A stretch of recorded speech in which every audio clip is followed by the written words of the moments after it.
है मसीह का प्यारा वचन, ये है वचन प्यारा। परमेश्वर के धन्य नाम की महिमा हो। प्रभात मनन के सत्र 2536 में आप सभी का बड़े प्रेम के साथ स्वागत करता हूं। आइए आज के मनन के लिए हम पढ़ते हैं यूहन्ना की पहली पत्री 2 अध्याय 16वीं पद। क्योंकि जो कुछ संसार में है अर्थात शरीर की अभिलाषा और आंखों की अभिलाषा और जीविका का घमंड, वो पिता की ओर से नहीं परंतु संसार ही की ओर से। पढ़ी गई पद में 3 ऐसी बातों की चर्चा प्रेरित यूहन्ना कर रहा है जो हमें संसार और संसार की वस्तुओं से आकर्षित करती है और परमेश्वर से प्रेम करने से वंचित कर देती है। उसमें पहली है शरीर की अभिलाषा और दूसरी है आंखों की अभिलाषा और तीसरी है जीविका का घमंड। हम इस पर एक एक करके चर्चा करेंगे। शरीर की अभिलाषा संसार से हमारे शरीर में प्रवेश किया गया पाप के प्रभाव के कारण संसार के सुख भोग का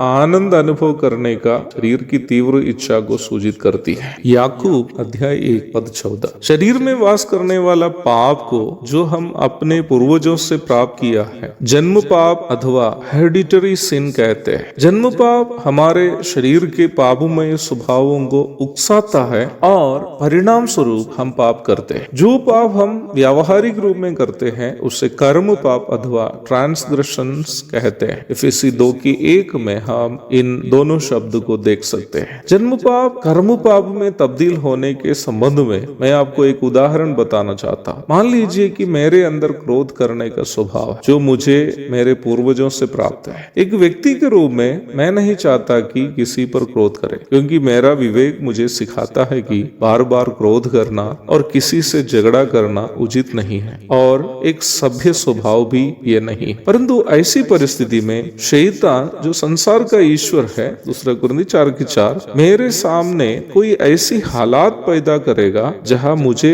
लगता है कि मेरे सामने वाला मुझे हग रहा हो या मेरा मजाक कर रहा हो। मेरे शरीर भी जो पाप के प्रभाव में है वह मेरी अभिलाषा को उकसाता है और मैं क्रोध में आकर उस पर जो मुझे ठग रहा है या मजाक कर रहा है हमला करने लगता है। दूसरा एक उदाहरण मैं बाइबल से देना चाहता हूँ। ये घटना हम 2 शामूएल की 13वां अध्याय में देखते हैं। दाऊद का बेटा अबनोन अपने चचेरी बहन तामार की सुंदरता देखकर मोहित हो जाता है। अब उसको वह चतुराई से अपने कमरे में बुला लेता है और उसके साथ कुकर्म करता है। भूलिएगा नहीं 11वां अध्याय में उसके पिता दाऊद व्यभिचार करते हुए हम पढ़ते हैं, अर्थात उसके पिता में व्यभिचार करने का स्वभाव था ही। अब वही स्वभाव दाऊद का बेटा भी कर रहा है। अम्नोन के अंदर जो व्यभिचार करने का स्वभाव पहले से था उसे शैतान तामार की सुंदरता दिखाकर केवल जगा रहा था, जो अम्नोन को एक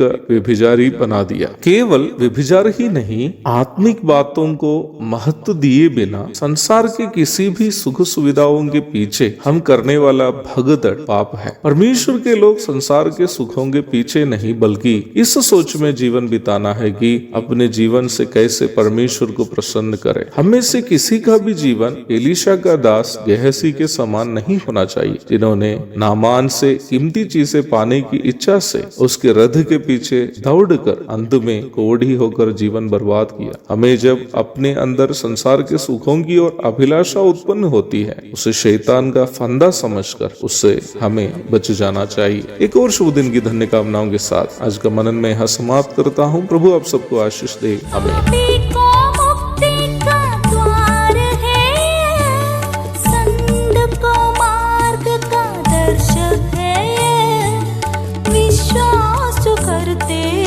उसके लिए अनंत जीवन का साधन है।